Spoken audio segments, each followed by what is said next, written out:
So, for those of you who haven't seen the couple videos I made when I first got this car, it had an issue where I basically had no acceleration, like to the point where I could barely make it up hills. Never through a check engine light, but there was a code for the crankshaft position sensor, and then I later determined that it was user error. I'm used to cars that, the previous Versas I had all had a push to start, so I'm used to cars that have that as an option.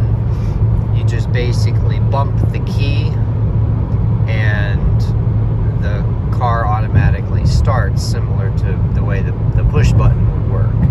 So I did a little bit of experimenting with this car where I would just bump the key and it didn't continue to start. It just basically acted like an old school car where you actually have to turn the key all the way over to get it to start.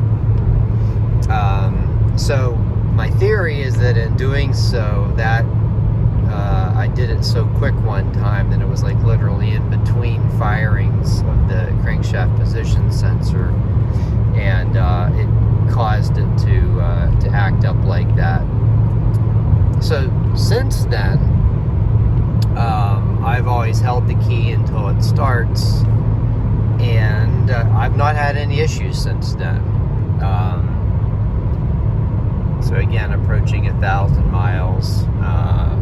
This video should actually capture that, ticking over to 1,000 miles. Although, excuse me, I'm coming into a lower speed limit here. So I think overall this is going to end up being an extremely reliable car. Not sure how long I'm going to keep this one.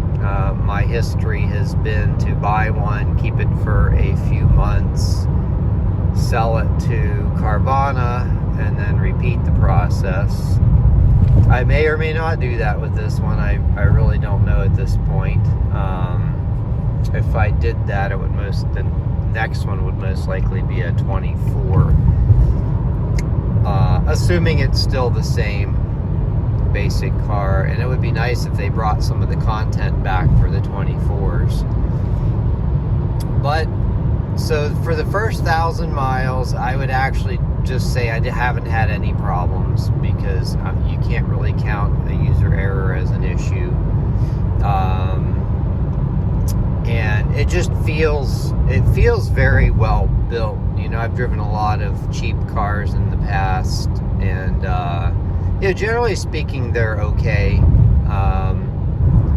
This one, as far as quality goes, I would say it's up there with anything you can buy today. And this one also has the advantage. Oh, by the way, there's 1,000 miles. This one also has the advantage of having the old school fuel injection, not the direct injection. So I think that'll also contribute to the longevity. Now, some cars are okay with that, but I like how this one has that simplicity. Although it does have 2 fuel injectors per cylinder, which I think is kind of interesting. Anyway, so that's the update. I think this will be a good car for the long haul. And yes, anybody looking for one of these, I would recommend it. I don't know anything about the CVT, but I think the manual version is just fine. Fuel economy update.